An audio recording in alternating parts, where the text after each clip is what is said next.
नावं अनेक घेता येतील आणि त्यासोबत शहराचे आणि जिल्ह्याचे पदाधिकारी या सगळ्यांनी मिळून हा विजय खेचून आणलाय। लक्षात ठेवा, हा विजय विकासाचा विजय आहे। हा विजय विकासावर ज्यांचा विश्वास आहे त्यांचा हा विजय आहे आणि मोदीजींच्या नेतृत्वात होणाऱ्या परिवर्तनाचा हा विजय आहे, हे आपण सगळ्यांनी लक्षात ठेवलं पाहिजे। आणि म्हणूनच पहिल्यांदा तर निवडून आलेल्या सगळ्या लोकप्रतिनिधींना सांगतो, अनेक वेळा आपण निवडून आल्यानंतर आपल्याला असं वाटतं मी माझ्यामुळेच निवडून आलो आहे किंवा निवडून आली आहे, असा समज आपला असतो आणि मग त्यातनं आपला व्यवहार बदलत जातो। एक गोष्ट सगळ्यांनी लक्षात ठेवा, लोक जसं तुम्ही केलेला विकास पाहतात तसं लोक तुमचा व्यवहार काय आहे हा देखील पाहतात। एक वेळ विकास कमी झाला तर चालतो, पण जनतेसोबत तुमचा व्यवहार कसा आहे हे सर्वाधिक महत्वाचं असतं। जनतेला विश्वास वाटला पाहिजे की भलेही एखादं काम होणार नाही, पण भारतीय जनता पक्षाच्या लोकप्रतिनिधीकडे आम्ही गेलो, आम्हाला सन्मान मिळेल, आमचं म्हणणं ऐकून घेतलं जाईल आणि आमच्याकरता प्रामाणिक प्रयत्न केला जाईल, अशा प्रकारची भावना जनतेमध्ये तयार झाली पाहिजे।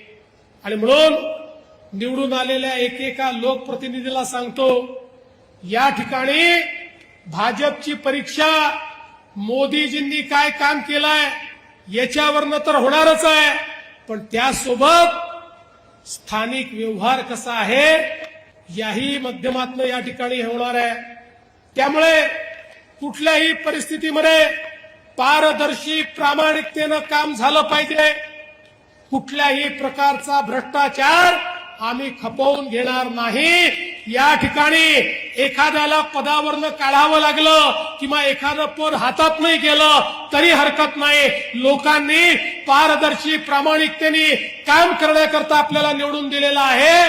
त्यामुळे लक्षात ठेवा, तुमच्या प्रत्येक गोष्टीत देवाभाऊ तुमच्या पाठीशी आहे, पण चुकलात तर चुकीला माफी नाही, हे देखील या ठिकाणी लक्षात ठेवलं पाहिजे। आणि म्हणून मी तर तुम्हाला एवढंच सांगतो, व्यवहाराचं तुम्ही बघा, लोकांशी तुमचा व्यवहार कसा आहे ते तुम्ही ठरवा आणि त्याची काळजी तुम्ही घ्या। विकासाची काळजी माझ्यावर सोडून द्या। तुम्हाला जे जे लागेल, तुम्ही जे जे मागाल, ती प्रत्येक गोष्ट या सोलापूरला या ठिकाणी देण्याचं काम हे मी निश्चितपणे करेन। आपल्याला कल्पना आहे, सोलापूरच्या अभियांत्रिकी महाविद्यालयाचा प्रश्न 1996 पासून भिजत उघडला होता। आमचा प्रयत्न आहे याच वर्षी ते महाविद्यालय सुरू झालं पाहिजे, अशा पद्धतीनं आपण ते काम या ठिकाणी करतो। आयटी पार्कची आपण घोषणा केली, लगेच लोक म्हणायला लागले नुसती घोषणा आहे, नुसती घोषणा आहे, पण घोषणा करून थांबलो नाही। फेब्रुवारीमध्ये जागा हस्तांतरणाचा आदेश देखील काढला आणि आता एक अत्यंत उत्तम अशा प्रकारचा आयटी पार्क हा सोलापूरमध्ये तयार करून आमच्या शिकल्या सवरल्या मुलांच्या हाताला काम या सोलापूरमध्ये देण्याचा प्रयत्न आमचा असणार आहे। पण आहे पंढरपूरला आपण कॉरिडॉरचं काम करतोय, याच वर्षी हे काम हातामध्ये घ्यायचं आहे। अनेक लोक शंका कुशंका उपस्थित करतात, लोकांना घाबरवण्याचं भडकवण्याचं काम करतात। आम्ही प्रत्येकाला उत्तम मोबदला देतो, ज्याचं दुकान आहे त्याला दुकान देतो, कोणालाही या ठिकाणी त्याच्या धंद्यापासून आम्ही वंचित करत नाही।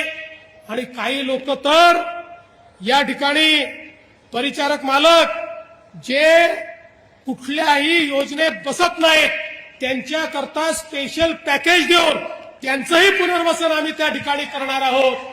त्यामुळे माझी विनंती आहे आणि मी तर हे म्हणेन, आज जे दुकानदार त्या ठिकाणी आहेत, आज त्यांचा जो त्या ठिकाणी धंदा होतो, त्यांची उपजीविका चालते, एकदा आपला कॉरिडॉर होऊ द्या, पांडुरंगाच्या कृपेने त्यांचा धंदा 10 पट नाही झाला तर माझं नाव तुम्ही बदला.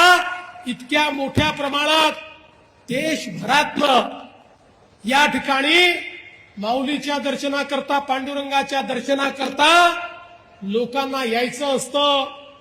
खरं म्हणजे केवळ आषाढीला नाही, केवळ कार्तिकीला नाही, केवळ एकादशीला नाही, पंढरपूरच्या विठुरायाचे भक्त इतके आहेत की लाखो लोक रोज या पंढरपूरमध्ये येऊ इच्छितात, पण व्यवस्था नसल्यामुळे येता येत नाही. आता इतका भव्य, इतका दिव्य, इतका सुंदर कॉरिडॉर आपण तयार करणार आहोत की ज्यामुळे पंढरपूर नाही, या सोलापूर जिल्ह्याची अर्थव्यवस्था बदलून जाईल. इतकं जबरदस्त अशा प्रकारचं कार्य हे त्या ठिकाणी आपण करतो.